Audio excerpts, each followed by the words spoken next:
I've got her getting into your car. I need to know why.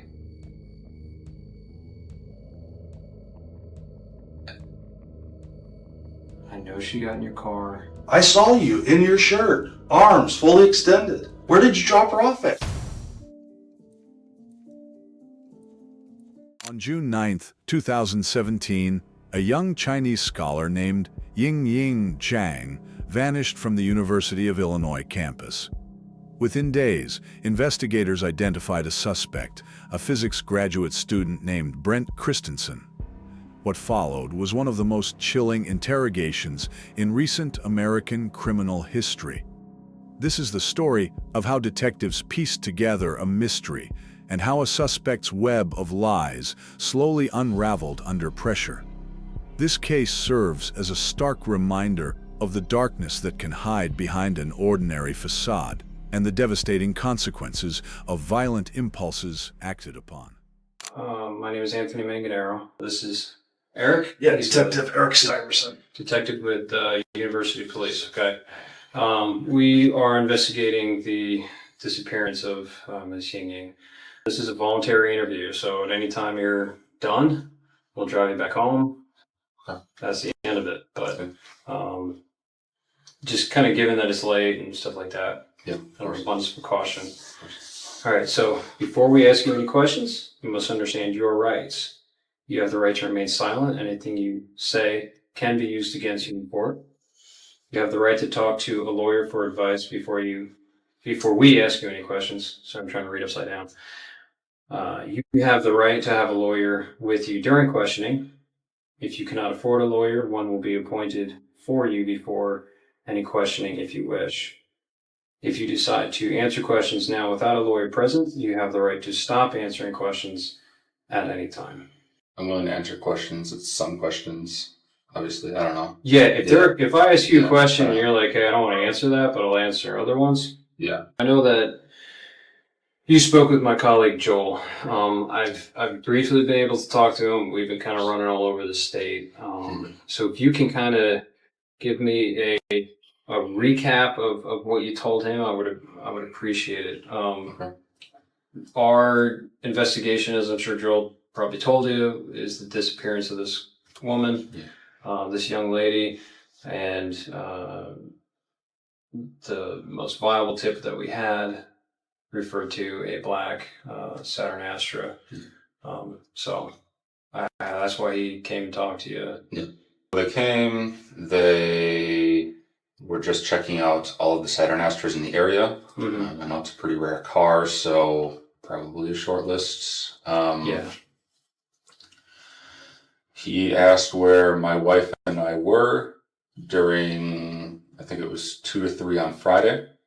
And I mean, I graduated a couple weeks ago, so I'm looking for jobs right now. So, Okay. I mean, I was either playing video games on my computer or taking an afternoon nap. It's late at night on June 15th, 2017, 6 days after Ying Zhang disappeared.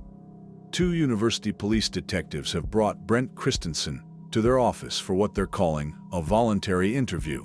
The 27-year-old graduate student has just signed a Miranda rights waiver.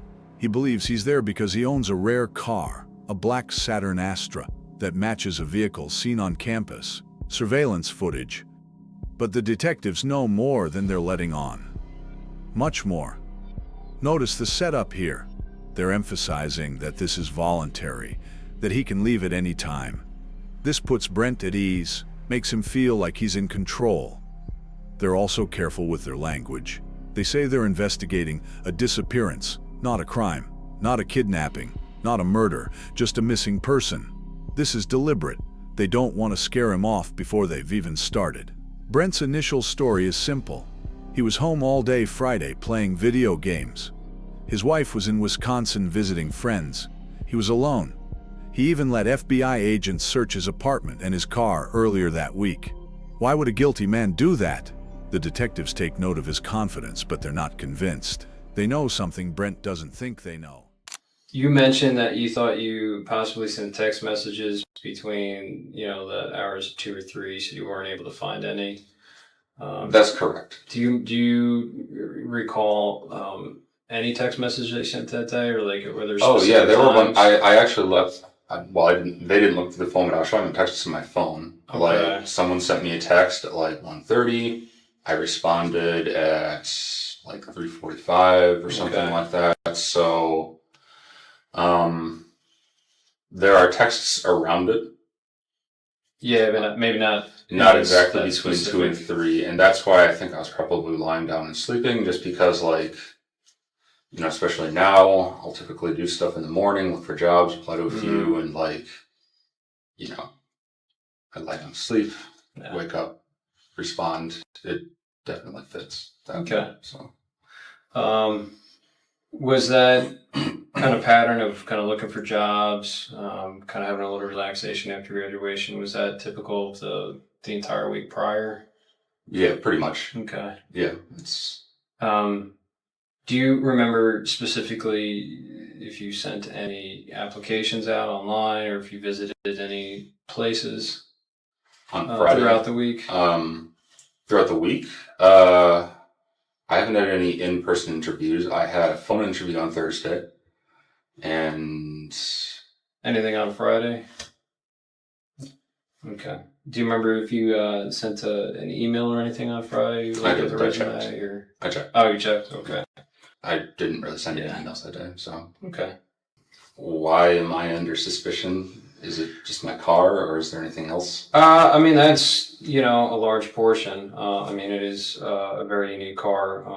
Like I said, our search warrant is just for the car. Yeah. So we can, Yeah, look into it. We can of course. see what we can find. And of course, it could also turn around and exonerate you completely. I mean, we're talking about a Okay. very rare car. Yeah. So, but how long were you at the U of I? Did you undergrad there as well? No, I did my undergrad at UW-Madison, and I Okay. came here in 2013. Okay. I was initially in the PhD program, but decided I didn't want a PhD, so I just kind of left with the master's. Did you meet your wife there? Or? No, we actually grew up in the same hometown, didn't really know each other until end of high school. So we both moved to Madison when I went to undergrad. And then, When we were talking about Friday, the day in question on the 9th, can you remember, you said you played video games all day on Friday? yeah, Is it just between the time period that he's asking about, or just literally all day? literally all day. At the moment, not really hanging out with too many people or talking to too many people. My wife and the girl I talked to, my wife was out of town, so it's like, well, I just You kind didn't of. go cruising campus or anything?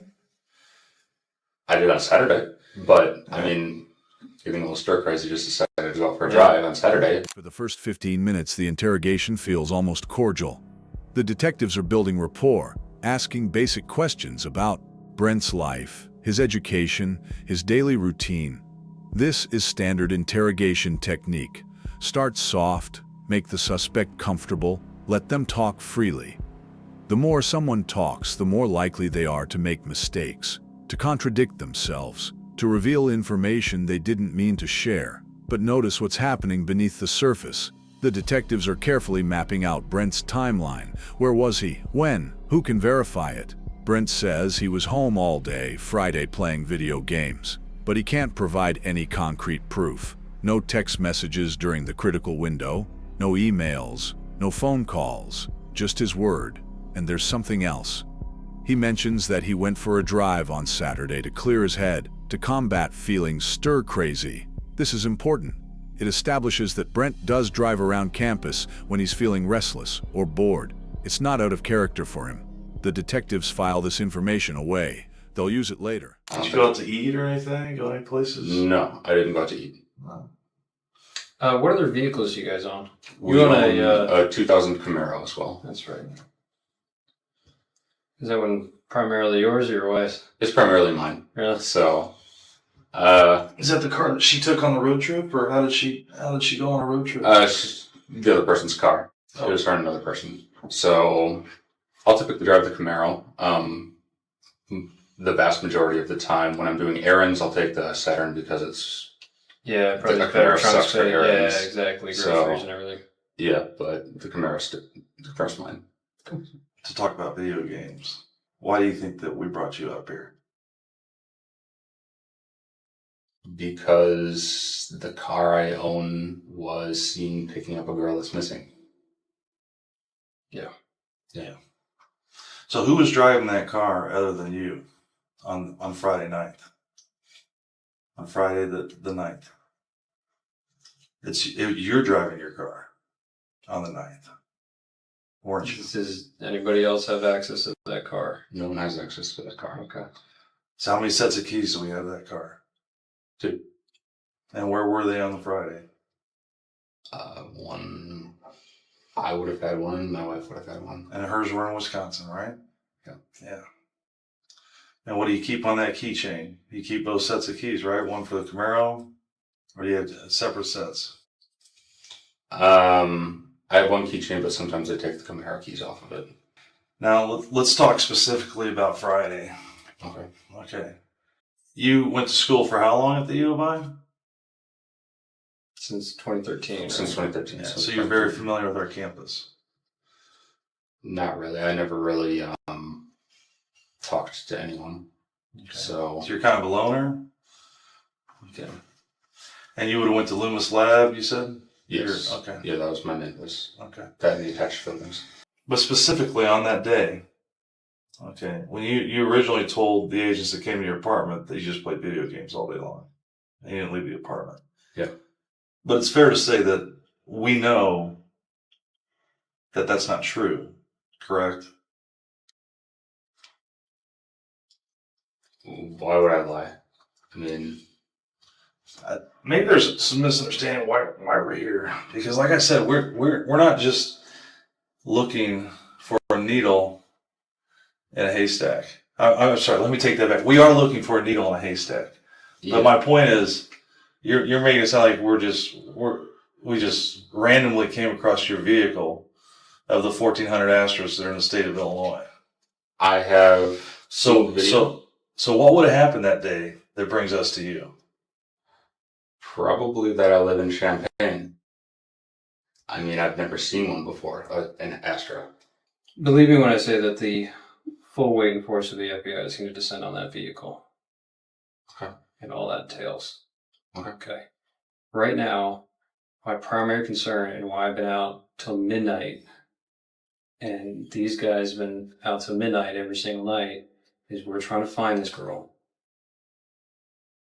It's raining outside. It's nasty. She's a foreign student who's only been here for a few weeks. I want to find her.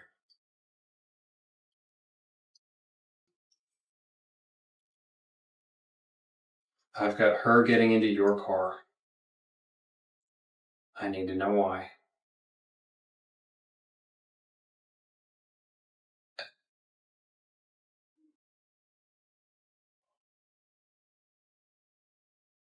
There's Brent, I need to know why she's getting into your car, and I need to know where she went. If we can help her, we need to know now, because we need to move on from this. It's been like 6 days now. I don't understand. This is the moment. Everything changes. Detective Manganiello has just told Brent something that shatters his entire defense. I've got her getting into your car. Watch how Brent reacts. He goes silent. The casual, confident graduate student from the beginning of the interview is gone. Now he's calculating, thinking, trying to figure out what they know and what they're bluffing about. This is a critical moment in any interrogation. The moment when the suspect realizes the investigators aren't just fishing. They have real evidence. Now, we don't know for certain what evidence the detectives actually have at this point. They mention surveillance cameras, video footage, tracking her movements across campus. Some of this might be real. Some might be exaggeration, a bluff designed to make Brent think the case against him is stronger than it actually is. This is a common and legal interrogation tactic. Police are allowed to lie to suspects. They can claim to have evidence they don't have. They can say witnesses saw things that never happened, all in service of getting to the truth, and it's working. Brent is visibly rattled. And you've been at the U of I for how long? 3 years. And that you know what we do? I work in the Detectives Bureau at the U of I, and you know what we have access to? cameras.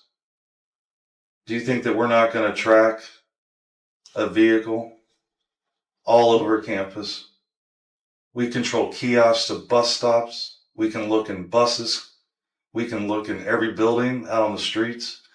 And you're telling me that I didn't see you driving your car on Goodwin, that I didn't see you driving down Wright Street and turning on right in front of parking where everybody pays their tickets and driving down University to Goodwin and heading south. And then you see her standing on that corner in that shade tree, didn't you? That's where you first saw her. And then you turned on Clark. And we still have cameras. I've seen the videos. I didn't see me. You've seen what we've allowed you to see. Can I see the stuff that you're talking about? Do you think that we brought you up here to show you video? We want to understand why you did it. Yeah. We want to understand why you stopped her to pick her up. Was it to give her a ride? Are you afraid to tell us that you gave her a ride? Maybe you wanted to make a couple bucks as an Uber driver, and she told you I had to go sign a lease at One North, and you're like, oh, I know where that's at. I'll drop you off. If you're afraid to tell us that you gave her a ride someplace, we can work with you there. But I know that you picked her up. I know you did. I saw you in your shirt, arms fully extended.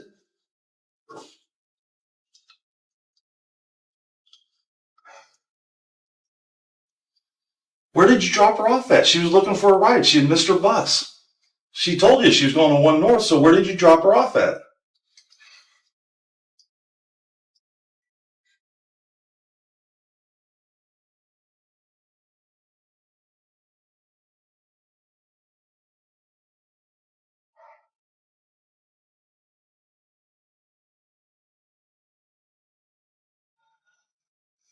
Okay. I thought I drove around on Saturday. I did pick a girl up. I don't remember where. Okay. I saw her picture. I don't think it was her, though. Do you remember the girl's name that you picked up? No, she was talking very broken English. And there it is. After 29 minutes of maintaining his innocence, after insisting he was home all day playing video games, Brent's story finally cracks. But notice how carefully he constructs his new narrative. He doesn't confess to picking up Ying Zhang. Instead, he admits to picking up a girl on Saturday, not Friday, and he's not even sure it was the missing woman. He saw her picture, but he doesn't think it was her. This is what interrogation experts call minimization, admitting to something minor to avoid admitting to something major. It's a classic defensive strategy. Brent is giving them just enough to explain away the evidence they claim to have, but not so much that he's confessing to a crime. He picked up a girl, sure, but it wasn't the missing woman, and it was Saturday, not Friday. And nothing bad happened. She just got spooked and jumped out of the car. But the detectives aren't buying it. They know the difference between a partial truth and the whole truth, and they're going to keep digging. Tell us about what happened. What time of day was that? Early afternoon. I don't really remember. Okay. I was just driving around. I saw a girl, and she was very distressed. Okay. So I stopped my car and looked at her. I Okay. asked her if she needed help. I talked to her for a little bit, not how much. Was this when you got on the north side of the railroad tracks on Goodwin? When you went across University and you drove on north? Did you let her out by the hospital or by the railroad tracks? Or where did you let her out at? I don't really remember specifics. Was it close to where you picked her up? Yeah, it was relatively close. It was in a residential area. When you say she freaked out, what did she do? Did she start throwing things at you? Did she scratch you? It looks like you have a scratch on your right bicep there. Is that from... I scratched myself in my sleep. That's from me. Okay. So she just freaked out. So she's sitting in the front passenger seat of your vehicle? Okay. Has anybody else sat in that front passenger seat since she got out of the car? Probably. Not with me, but with my wife, probably. I mean... So other than your wife, who else sat in the her. front passenger seat with you that you know of? I don't know. I want to find this girl because I know she's alone and scared out there, and we Yeah. don't have any contact with her. So you said you picked her up. Yeah. You went a couple blocks away to a residential area. Do you remember if you went north? I went north for sure. Okay. I mean, I know my criminal directions in the Yeah. city. Okay. So you went So north. that was relatively close to Loomis. So All right. To where? it was relatively close to Loomis. I'm somewhat Loomis? familiar with that Okay. area. Where you dropped her off or where you picked her up? Where I picked her up. So I'm serious when I say I'm pretty antisocial. I pretty much just go to Loomis area, that parking lot there, and then go home. Okay. But I knew my general area, Mm-hmm. and I don't remember exactly where I was. Okay. Where did you drop her off at? There's a residential area, I guess, a little north of Loomis. The same street you picked her up from, right? Yeah, north of that place. That would be Goodwin Avenue that you were on. Okay. So And you're facing north when she gets in the showed car. me her phone, and I was like, broken English. She said, "I'm going here." Mm-hmm. So she was showing your phone like a maps program? Yeah. Okay. And I saw it was north, so I started driving north, and she said something like, "Turn left after a couple blocks." Maybe she said something else, because that's really when she started freaking out. Okay. And she wanted to get out of the car. I get out, tried pulling the door. It's locked because the car auto locks. Mm-hmm. I unlock, she got out, does it. Where were those streets at? Do you remember? No, I don't remember. Brent is building his alternative narrative now. Piece by piece, he saw a distressed Asian woman. She had broken English. She showed him an address on her phone, a map program. He started driving north, trying to help her get where she needed to go. But then he took a wrong turn. She panicked, and he let her out in a residential neighborhood a few blocks from where he picked her up. It's a plausible story. It explains why he picked her up. It explains why she was in his car. It explains why there might be forensic evidence in his passenger seat. And most importantly, it explains why he lied initially. He was just embarrassed that he'd tried to help someone, and it went wrong. He didn't think it was relevant. But the detectives are trained to spot inconsistencies. And this story has several. For one, Brent can't remember specific details. What street did he drop her off on? He doesn't know. What was she wearing? He doesn't remember. What kind of phone did she have? He's not sure.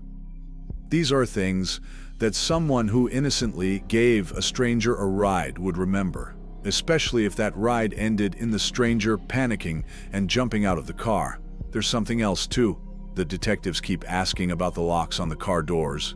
Why? Because if Brent locked the doors, that changes the dynamic entirely. A helpful stranger doesn't lock their passenger inside the car. Do you remember what she was wearing? No, I don't. She had a backpack, jeans.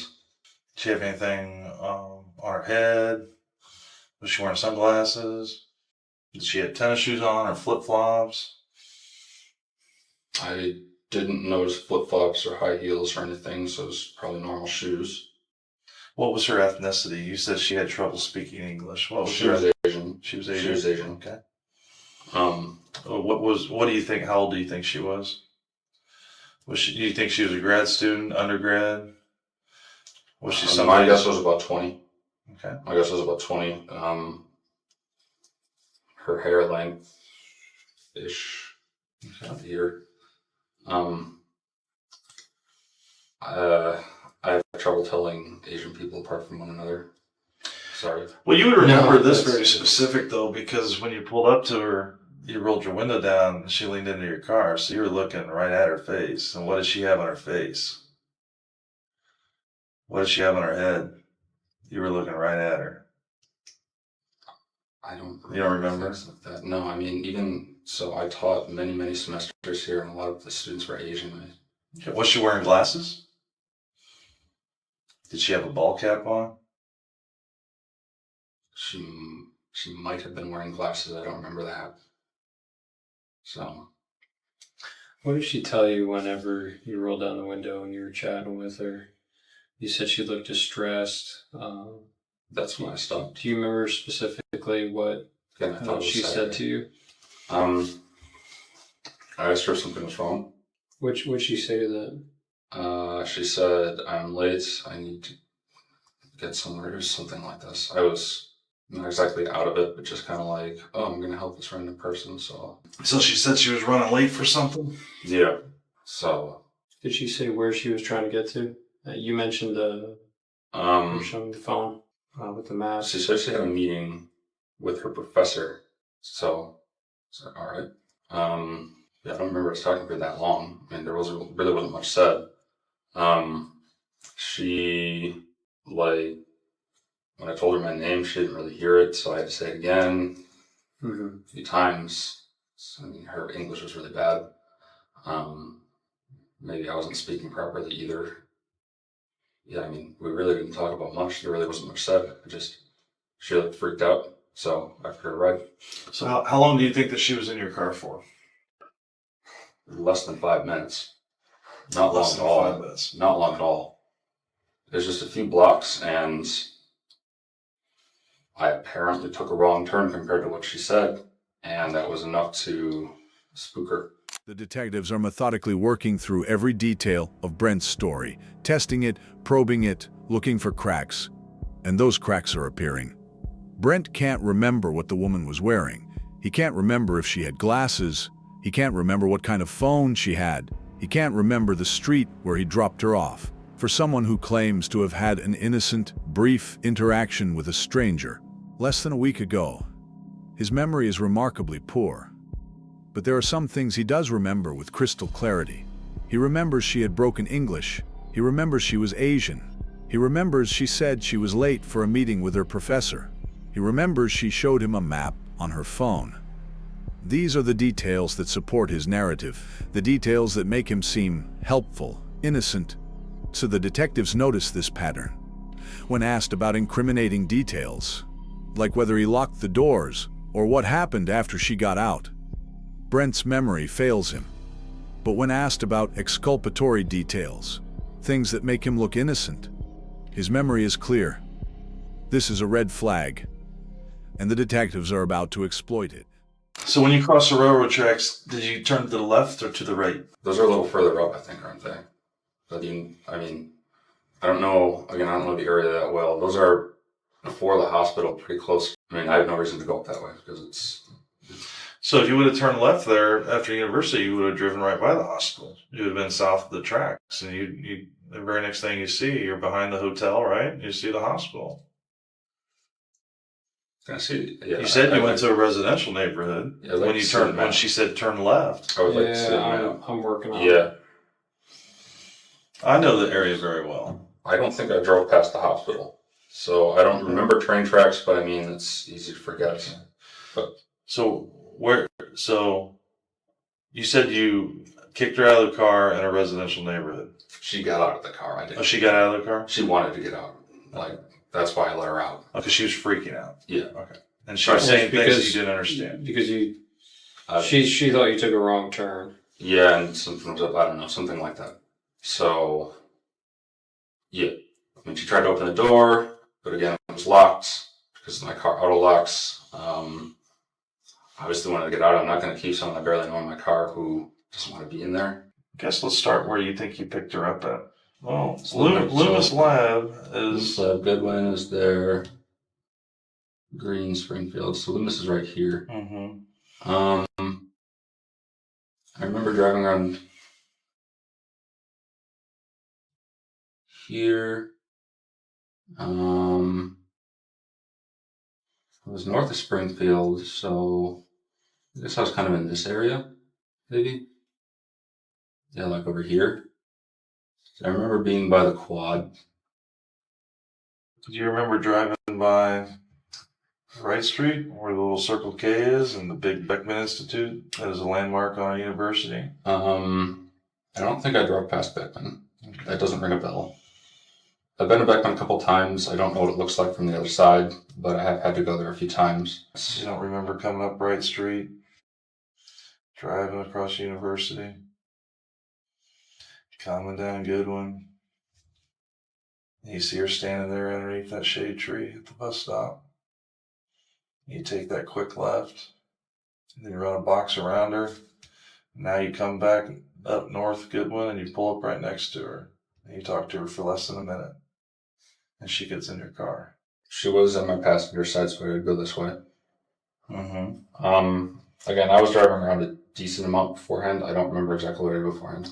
Yeah, So you were definitely driving all over campus. And you were by yourself.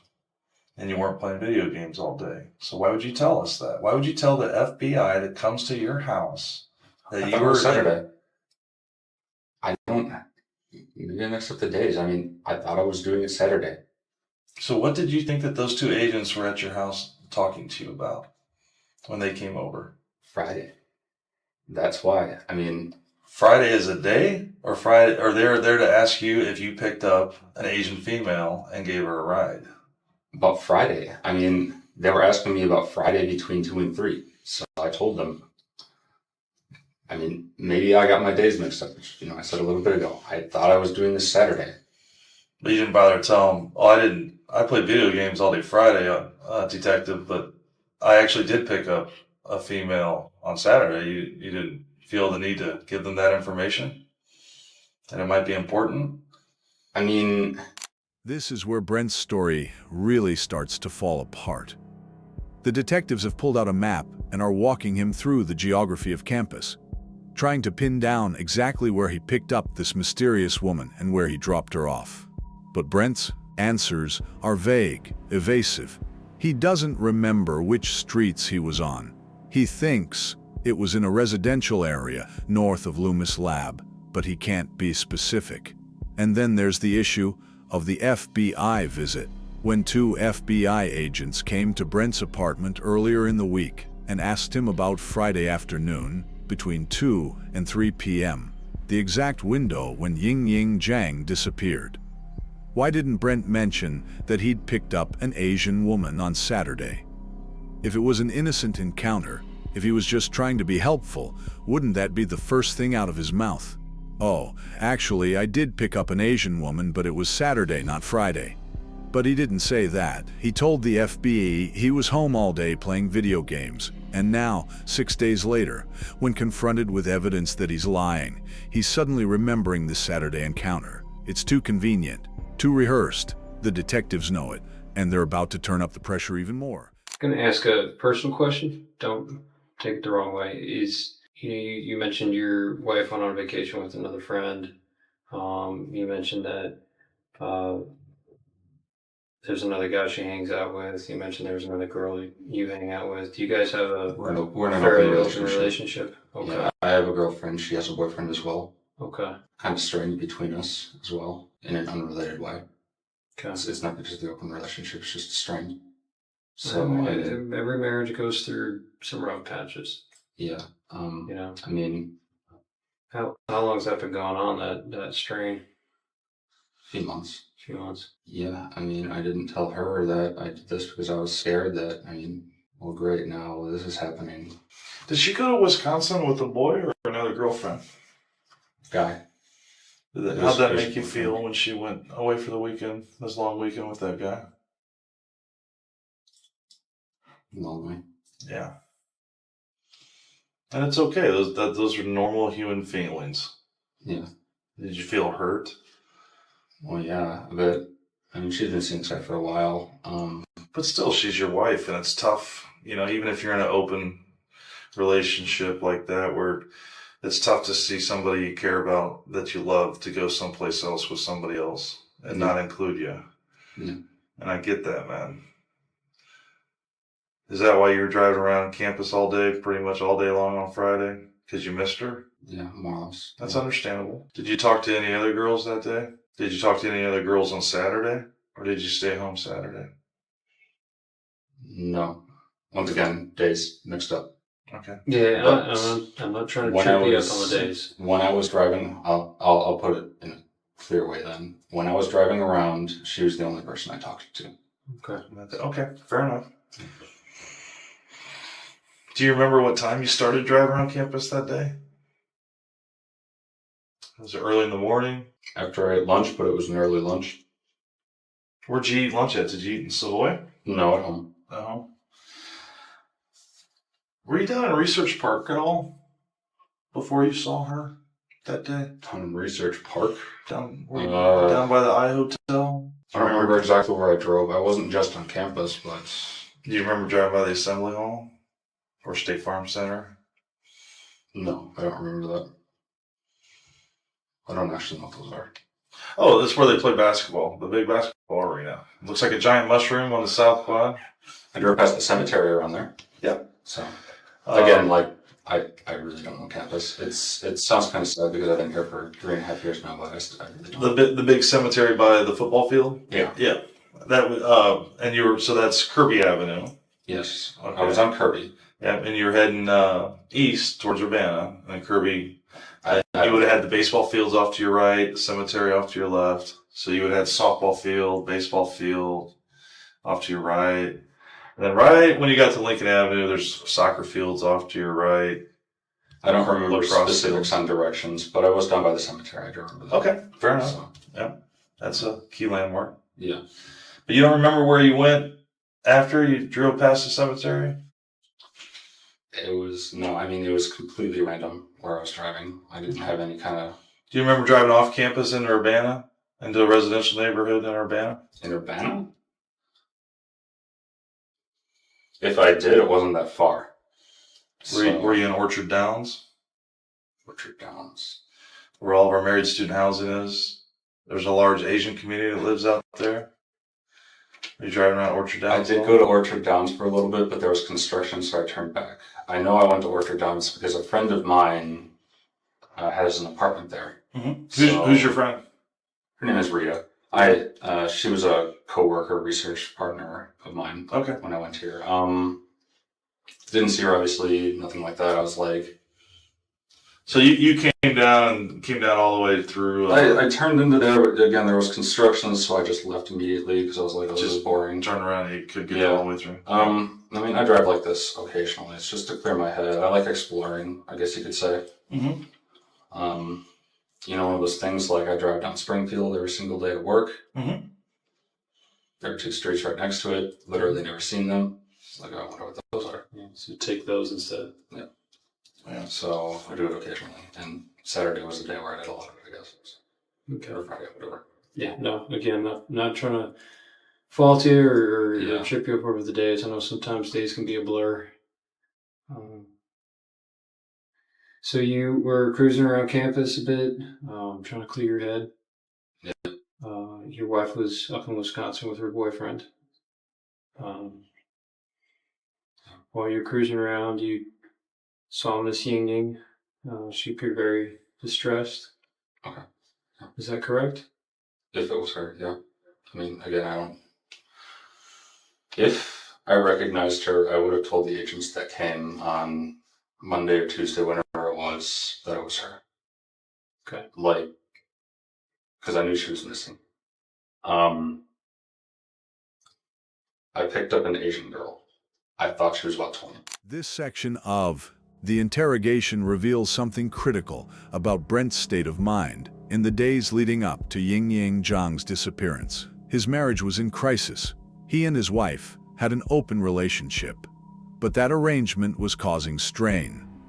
His wife had just left for the weekend with another man, her boyfriend, leaving Brent alone, hurt, and reportedly feeling abandoned. This is important context. It doesn't excuse what happened, but it helps explain the psychology at play. Brent was isolated, depressed, possibly angry. He was driving aimlessly around campus for hours, alone with his thoughts. He passed by Orchard Downs, where many Asian international students live. He was thinking about something, looking for something, and then he saw Ying Zhang standing at a bus stop, alone, vulnerable. What went through his mind in that moment? Was it opportunistic? Predatory? Or had he been fantasizing about this scenario for hours, days, maybe longer? The detectives are building a psychological profile. They're showing that Brent had motive, means, and opportunity. He was emotionally vulnerable. He was familiar with campus. He had a vehicle. And he was actively cruising the area where Ying disappeared, at the exact time she disappeared. And from there, you went north on University. She was trying to point out directions in her phone. Yep. You turned left into the neighborhood. She started panicking. And got up. Yeah. And that's all that happened. And then I went home. When she said she was distressed, or you said that she looked distressed, what did she say to you when you rolled your window down and talked to her? She said she was late for something. Other than that, did she tell you what it was? She Or said where it she was had a at? meeting with her professor. Did she tell you where it was at? Yeah, but I didn't understand her. Okay. So, So did she offer to pull up the address in her phone and show it to you? I think she did that in my car. I don't remember her getting her phone outside of the car. And what did her phone look like? Was it black? Was it red? Uh, Do you remember what kind it was? Like Android or iOS? wasn't my type of phone, I can tell you that much. What kind do you have? I have a Samsung Moto, so an Android. Do you remember the color of the case? Because she showed you the map where she wanted you to take her. The front of it must have been white. Okay, I had fair her enough. hand like this, I Yeah. couldn't see the back. Do you remember did you recognize the map program? It must have been Google Maps. I mean, Okay. I think that's what everyone uses. So, I know that there's a couple out there. it looked like the one you showed me. So, Okay. yeah.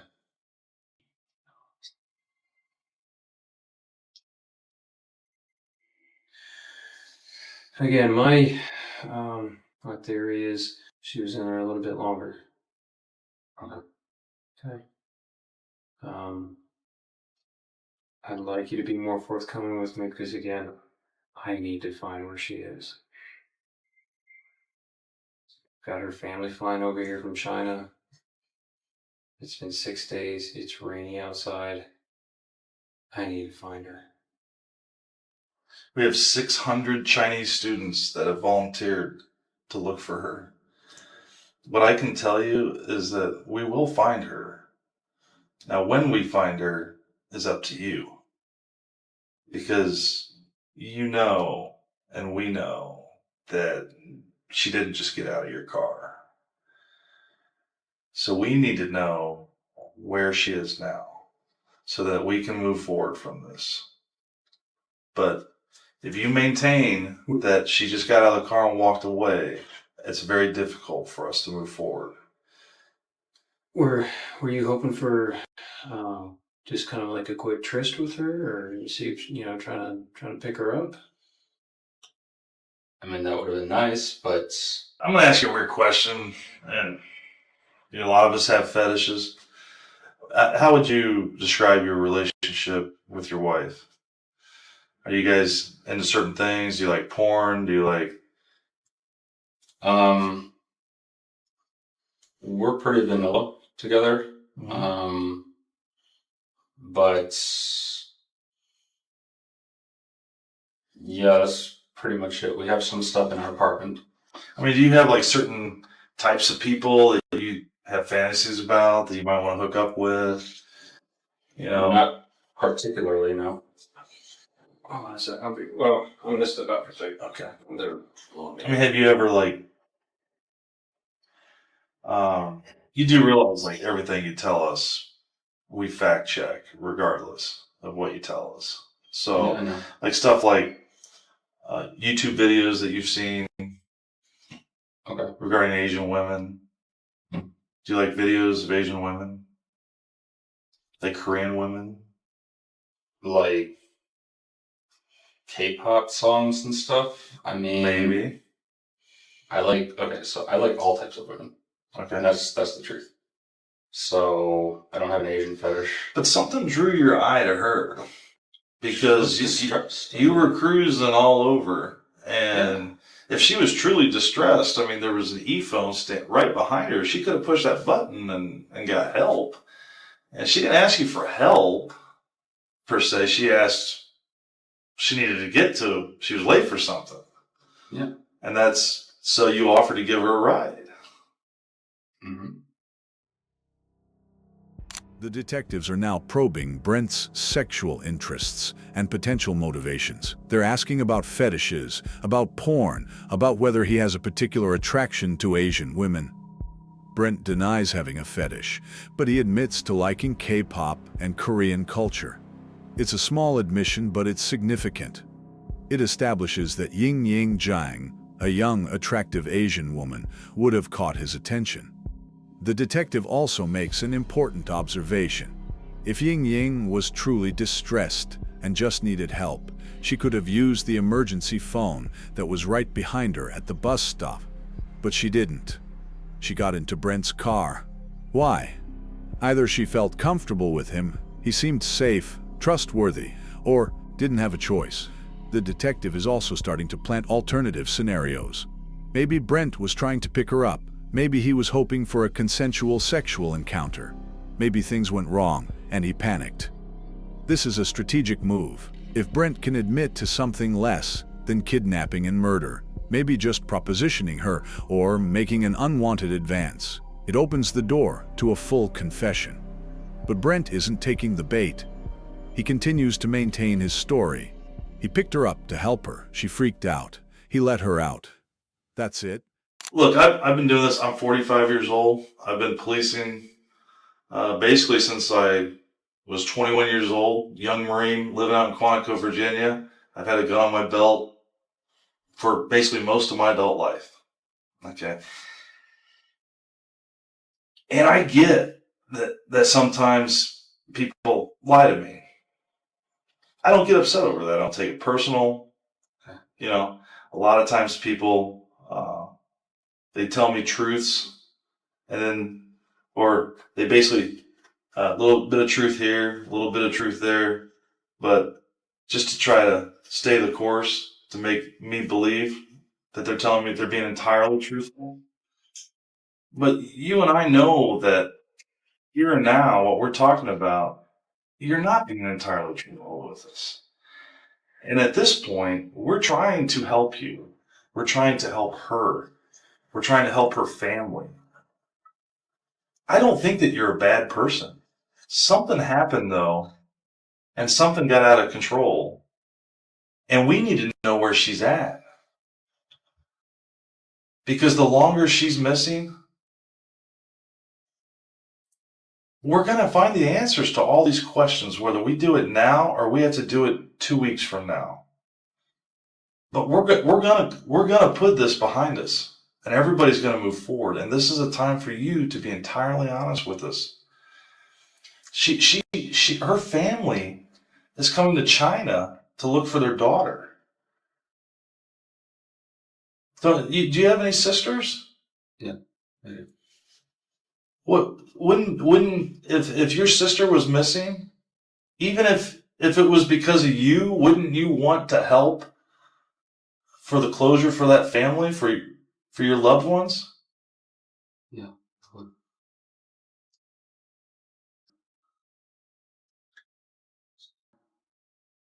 So, You have to know you're a smart man. You have a PhD, right? masters. Master's. Oh, you got out of the PhD. You're still a smart man, is my point. So you have to understand how technology works. How do you think I knew that she Googled the address to One North? How do you think I knew that? 1 minute after getting in your car. How do you think I knew that? We know that she didn't get out of your car. You need to be honest with us. Help us put this to rest. Help us bring her back to her family. You can do that. You can do that. You can do it right now. I understand if you've had dark thoughts. I understand if you've been depressed. I understand if you've been drinking too much at times. I understand if you've had sadistic thoughts, wondered what it would be like to commit an act of violence. I know that temptation is out there. I need to find her. I know she got in your car. You went with her. You've been depressed. Your wife just left to go on a vacation with another man. You see her, she gets in. She's vulnerable. Let me find her. I think I've told you. Okay, so did she get back in your car then? No. Did you get out of the car and follow her? No. Definitely not. I didn't get on my car a single time. Why not? Was it because of the kind of neighborhood you were in? I don't know anything about that neighborhood. So. Did she run away from you? Did she stand there? No, she stood there, looked at her phone, and I drove away. So I don't remember her going any direction. So that's what it is. Are you sure that you let her out of the car in the neighborhood? Are you sure you didn't let her out more towards the heart of Champaign, maybe close to the railroad tracks? Are you sure you didn't drive her further west into Champaign? It wasn't when you first took that left after Goodwin. I don't remember how far it was. I thought it was shortly after. I don't remember like crazy specifics like that. I don't know. You would remember this drive. Not specifics like that. Like how far are you talking? Like a mile or two? No, not that far. I don't think so. Okay, so you're telling me that when we find her, we're going to find her phone, is what you're telling me. Is that what you're telling me? Because when she got out of her car, or your car, she had her phone in her hand? I have no idea. She had her phone. Yeah. I don't know. Detective Manganiello is now in full persuasion mode. He's appealing to Brent's empathy, his intelligence, his sense of right and wrong. He's painting a picture of Ying Ying's family, flying across the world to search for their missing daughter. He's asking Brent to imagine if it were his sister who was missing. Wouldn't he want closure? But more than that, he's introducing the concept of dark thoughts. He's normalizing the idea that Brent might have violent impulses, that he might have been depressed, that he might have wondered what it would be like to hurt someone. This is a crucial technique. By suggesting that these thoughts are understandable, even common, the detective is giving Brent permission to admit to them. It's a way of saying, you're not a monster, you're human, you had a bad moment, but now you need to make it right. The detective is also continuing to claim that they have technological evidence, cell phone tracking, GPS data, that proves Ying Ying didn't get out of the car where Brent says she did. Whether this is true or a bluff, it's putting enormous pressure on Brent. If they can prove he's lying about where he dropped her off, then everything else he's said becomes suspect too. But Brent still won't fully confess. He maintains his story, even as it becomes increasingly implausible. Well, certain questions we ask you, we know the answers to. We're seeing if you're being truthful with us. Okay. You know, if I ask you a question I know the answer to, and you give me a different answer, I know you're not being truthful with me. Yeah. You know, this is part of the reason why we keep asking you, help us find her. I appreciate you being honest with her getting into the car. It tells me that you're telling the truth because I knew the answer to that. So I want to bring her back to her family. Okay. Okay. What happened in that car? I know she was looking for directions. Things went sideways. Tell me what happened. That's what happened.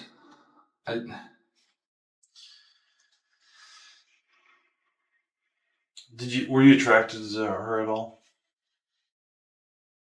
I mean, she's a good-looking girl. Did the thought cross your mind? Yeah, the thought crossed my mind, but that probably happened with anyone. I mean, maybe she's into that, is my point. And I'm not judging you if she got in your car and she wanted to go to another location. You guys have some fun, roll around, have sex, consensual sex. Something happens. You panic. Is that a possibility? No. You sure? Yeah, I'm sure. So you're telling me you never had sex with her? I never had sex with her. never penetrated her with your fingers? Any parts of her body? With No. your penis? No. With your fingers? No. Never had sex. Did you kiss her? No. Okay. Are you afraid to tell me if you did? Because it seems like you're trying to think instead of just answer the question. You're trying to think about 3 steps forward, Well, like where I'm going with it. And I think I've demonstrated enough. I've shared enough with you that you know that I know that you didn't drop her off in that neighborhood. You know that we can follow her phone. okay. So where did you drop her off at? Where'd you take her, Brent? We need to find Ying Ying. Tonight. In the end, Brent Christensen was arrested and charged with kidnapping and murder. Physical evidence found in his apartment, including traces of Ying Ying's DNA, would ultimately seal his fate. He would eventually be convicted and sentenced to life in prison. But Ying Ying Zhang's body has never been recovered. Her family never got the closure they deserved.